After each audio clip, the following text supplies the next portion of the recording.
கதிரவன் news சொந்தங்கள் அனைவருக்கும் வணக்கம். இரவு நேர பிரதான செய்திகள். முதலில் தலைப்புச் செய்திகள். நாளை முதல் கிழக்கு மாகாண பாடசாலைகள் இயங்கும் என தெரிவிப்பு.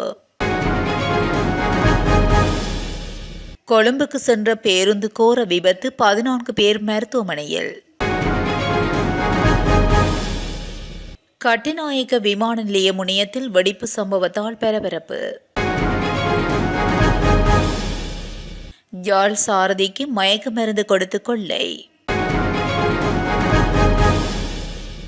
தம்புள்ளையில் பெருந்தொகையான வெடிப்பொருட்கள் மீட்பு. அரசாங்க ஊழியர்கள் தொடர்பில் பிறப்பிக்கப்பட்டுள்ள உத்தரவு.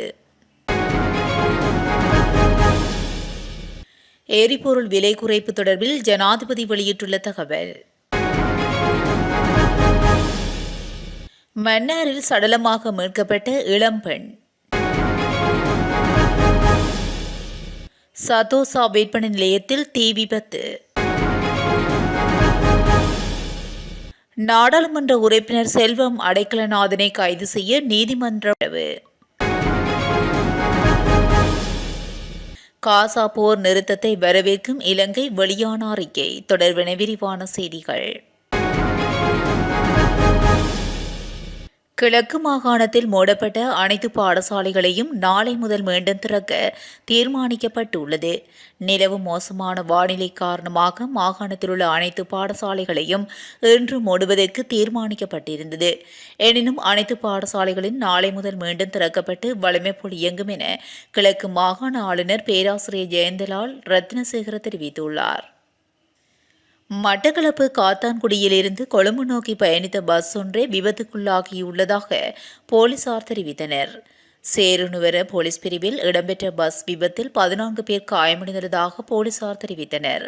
சேருநுவர கந்தலாய் வீதியில் சேருநுவர கல்லாறு ராணுவ முகாமுக்கு முன்பாக உள்ள வளைவுக்கு அருகில் இன்று திங்கட்கிழமை காலை குறித்த பஸ் விபத்து இடம்பெற்றுள்ளது.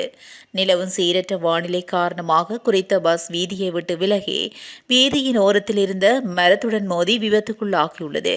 பஸ் விபத்துக்குள்ளாகும் போது பஸ்ஸில் 49 பயணிகள் பயணித்துள்ளனர்.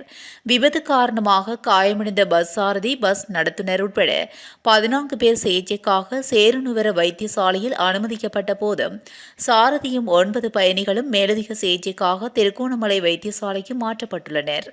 பஸ் சாரதியின் கவனக்குறைவே விபத்துக்கான காரணம் என போலீசாரின் விசாரணையில் தெரிய வந்துள்ளது. மேலும் சம்பவம் தொடர்பான மேலதிக விசாரணைகளை சேருநுவர போலீசார் மேற்கொண்டு வருகின்றனர். கொழும்பு கட்டுநாயக்க விமான நிலைய முனையத்தில் இன்று பிற்பகல் இடம்பெற்ற வெடிப்பு சம்பவத்தில் 3 பேர் காயமடைந்துள்ளதாக விமான நிலைய அதிகாரி ஒருவர் தெரிவித்துள்ளார்.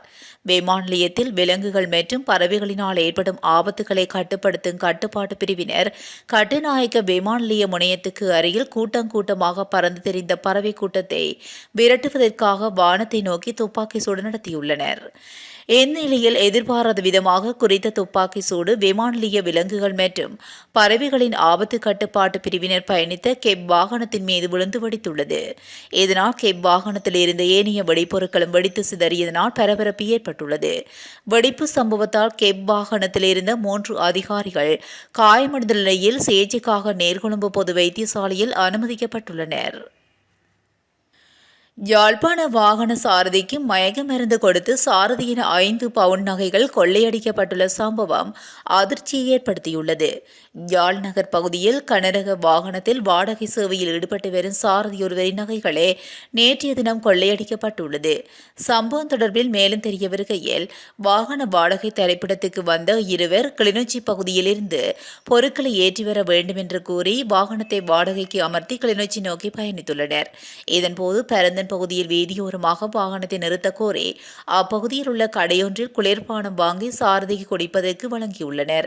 அதனை குடித்தவர் சிறிது நேரத்தில் மயக்கமடைந்துள்ளார். வீதியோரமாக நீண்ட நேரமாக வாகனத்தில் சாரதி அசைவின்றி காணப்பட்டுள்ளார். இதனை வீதியால் சென்றவர்கள் அவதானித்து சாரதியின் அருகில் சென்று பார்த்தபோது சாரதி மயக்கத்தில் இருப்பதனை அறிந்து உடனடியாக அவரை மீட்டு கிளிநொச்சி வைத்தியசாலையில் அனுமதித்துள்ளனர்.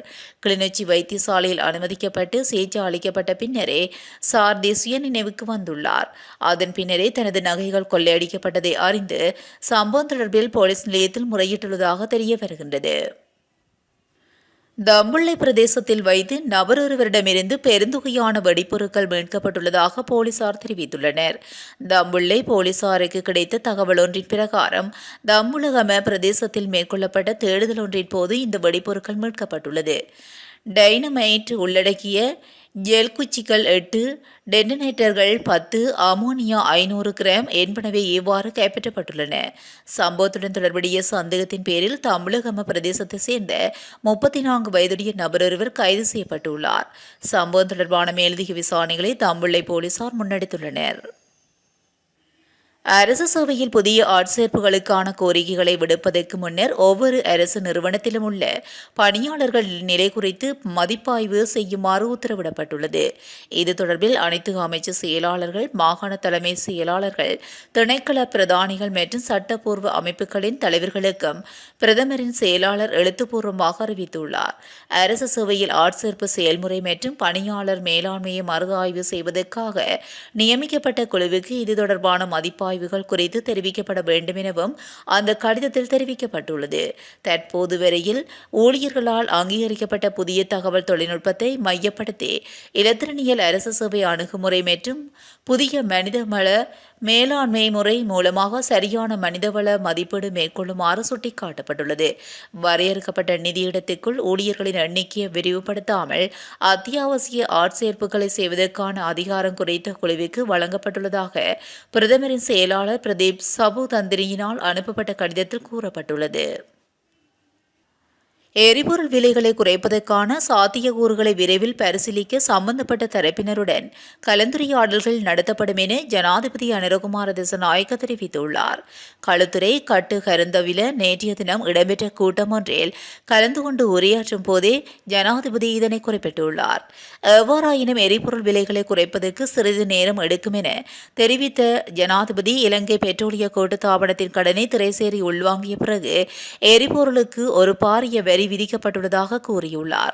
அதன்படி பெட்ரோலிய கூட்டுத்தாபனத்தின் சுமார் 3 பில்லியன் அமெரிக்க டாலர் கடனை திரைசேரி உள்வாங்கியுள்ளதாகவும் அந்த கடனை வசூலிப்பதற்காகவே எரிபொருளுக்கு வரி விதிக்கப்பட்டுள்ளதாகவும் ஜனாதிபதி சுட்டிக்காட்டியுள்ளார். இவ்வாறானதொரு பின்னணியில் கடனை அடைக்கும் வரியில் எரிபொருளுக்கான வரியை நீக்க முடியாது என்று அவர் குறிப்பிட்டுள்ளார். எவ்வாறாயினும் எரிபொருள் விலைகளை குறைப்பதற்காக கடன் செலுத்தும் காலத்தை விரைவில் நீட்டிப்பதற்கான சாத்தியக்கூறுகளை பரிசீலிக்க நிதி அமைச்சு, பெட்ரோலிய கூட்டுத்தாபனம், இலங்கை வங்கி மற்றும் மக்கள் வங்கியுடன் கூட்டம் ஒன்று அழைப்பு விடுக்கப்பட்டுள்ளதாக ஜனாதிபதி அனுரகுமார திசாநாயக்க தெரிவித்துள்ளார்.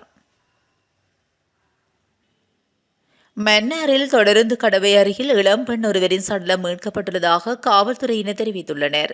குறித்த சடலம் மன்னார் தோட்டக்காடு பகுதியில் இன்று அதிகாலை 4:30 மணியளவில் மீட்கப்பட்டுள்ளது. மன்னார் ஜீவபுர பகுதியில் வசித்த பெண் ஒருவரே இவ்வாறு சடலமாக மீட்கப்பட்டுள்ளார். சம்பவம் தொடர்பில் தெரிய வருகையில் இன்று அதிகாலை 4:30 மணியளவில் தலைமன்னாரிலிருந்து கொழும்பு நோக்கி பயணித்த தொடருந்தில் குறித்த பெண் மோதி உயிரிழந்திருக்கலாம் என தெரிவிக்கப்பட்டுள்ளது. ஜீவபுர பகுதியில் வசித்த பெண் வெள்ளம் காரணமாக தற்காலிகமாக தோட்டக்காட்டில் உள்ள உறவினர் வீட்டை தாங்கிய நிலையில் குறித்த விபத்து இடம்பெற்றுள்ளது. மரணம் தொடர்பில் மன்னார் காவல்துறையினர் மேலதிக விசாரணைகளை மேற்கொண்டு வருகின்றனர். பதுளை பண்டாரவளை தர்ம விஜய மாவட்ட பகுதியில் உள்ள சதோசா வேட்பு நிலையம் ஒன்றில் தீ விபத்து ஏற்பட்டுள்ளதாக பண்டாரவளை போலீசார் தெரிவித்தனர். இந்த தீ விபத்து இன்று அதிகாலை 4 மணியளவில் ஏற்பட்டுள்ளது. பண்டாரவளை போலீசார் மற்றும் பண்டாரவளை மாநகர சபையின் தீயணைப்பு படையினர் இணைந்து இந்த தீப்பரவலை கட்டுப்படுத்தியுள்ளதாக போலீசார் தெரிவித்தனர். எனினும் தீ விபத்துக்கான காரணம் இதுவரை கண்டறியப்படவில்லை என தெரிவித்த பண்டாரவளை போலீசார் மேலதிக விசாரணைகளை மேற்கொண்டு வருகின்றனர்.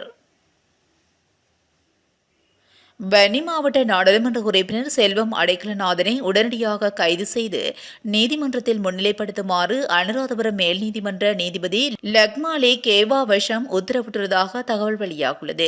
உள்நாட்டு போர் நடைபெற்ற போது இலங்கை பற்றிய தகவல்களை அதிகாரப்பூர்வமற்ற இந்திய ஊடகம் ஒன்றுக்கு சட்டவிரோதமாக வெளியிட்டது தொடர்பாக அனுராதபுரம் உயர்நீதிமன்றத்தின் நிலுவையில் உள்ள வழக்கு ஒன்றில் அவர் முன்னிலையாக தவறியதன் காரணமாக இந்த உத்தரவு பிறப்பிக்கப்பட்டுள்ளது.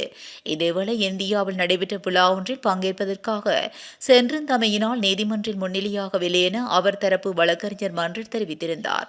அத்துடன் நீதிமன்றத்தால் வழங்கப்படும் அடுத்த திகதியில் அவர் முன்னிலையாக தயாராக இருப்பதாகவும் தெரிவித்திருந்தார். இருப்பினும் அந்த காரணங்களை நிராகரித்த உயர்நீதிமன்ற நீதிபதி நாடாளுமன்ற உறுப்பினரை உடனடியாக கைது செய்து நீதிமன்றத்தில் முன்னிலைப்படுத்துமாறு உத்தரவிட்டுள்ளமை குறிப்பிடத்தக்கது. காசா போர் நிறுத்த உடன்படிக்கை தொடர்பாக வெளியுறவு வெளிநாட்டு வேலைவாய்ப்பு மற்றும் சுற்றுலா அமைச்சு அறிக்கை ஒன்றை வெளியிட்டுள்ளது. பிணை கைதிகளை மற்றும் கைதிகளை பரிமாறிக்கொள்ளவும் உள்நாட்டில் இடம்பெயர்ந்தவர்களை காசா பகுதியில் உள்ள தங்கள் வீடுகளுக்கு திரும்பவும் காசா பகுதி மக்களுக்கு மனிதாயமான உதவிகளை வழங்கவும் அனுமதிக்கும் வகையில் போர் நிறுத்த ஒப்பந்தம் நிலையானதாக இருக்கும் என்று இலங்கை நம்புவதாக அந்த அறிக்கையில் தெரிவிக்கப்பட்டுள்ளது. அத்துடன் பாலஸ்தீனத்திலும் அப்பிராந்தியத்தில் உள்ள மிக விரைவில் அமைதி நிலைநாட்டப்படும் என்று எதிர்பார்க்கப்படுவதாகவும் குறித்த அறிக்கையில் சுட்டிக்காட்டப்பட்டுள்ளது.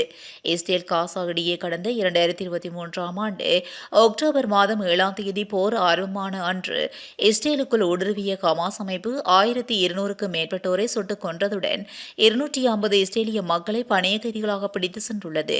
இதன் காரணமாக இஸ்ரேல் காசா மீது போர் தொடுத்த நிலையில் ஹமாஸ் படையினரை குறிவைத்து தொடர்ந்தும் கடந்த 15 மாதங்களாக காசா பகுதியில் இஸ்ரேல் ராணுவ தொடர் வான்வழி மற்றும் தரைவழி தாக்குதலை நடத்தி வந்துள்ளது. இந்த தாக்குதலில் இதுவரை 46,000க்கும் மேற்பட்டோர் கொல்லப்பட்டுள்ளனர். அவர்களில் பெரும்பாலானோர் பெண்கள் மற்றும் குழந்தைகள் ஆவார்.